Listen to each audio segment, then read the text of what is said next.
service. Pop it on the Centurion hull and let's see what works. And quite an amazing development in the mid-50s, dropped though as defence cuts, and also they realised that missiles might be able to do the same issue.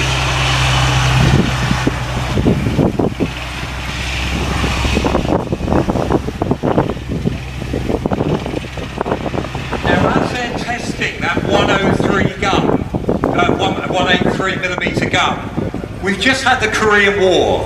In America, they wake up to the fact that they've let tank design after World War II. We've got a strategic bomber force. It's going to be nuclear weapons. Don't worry about your tanks. Korean War came along. They are literally taking M26 Pershing tanks off of plinths and gate guards to get them ready to go to Korea. So suddenly America wakes up, we're still going to need tanks again, and because of the fact that we've got the regular JS2, we know the Russians are building these T-10 tanks. So what happens, the Soviets put together, or the Americans, put together a design for a super heavy tank. And the idea being, if it's a big heavy tank with a bigger gun, it will be in the overwatch position. In other words, it sits there with what the Americans are designing now, the M48 tanks, etc. But this is the big boy to take out the bigger targets.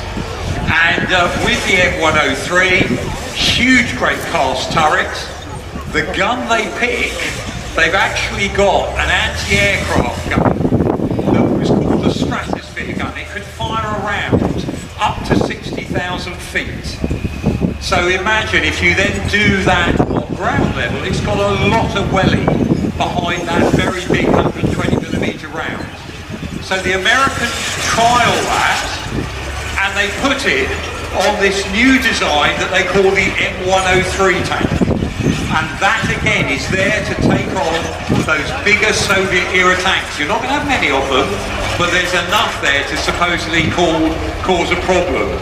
They give the contract to Chrysler, who build a whole new facility at Newark. Chrysler's chairman, a guy called Keller, gives the project to his eldest son. He takes it forward. The first tanks are ready in 1954. They're put in a storage shed because they don't work. They've used parts from the M48 production and they're just not up to it. 98 changes are needed on this tank before they think it's fit.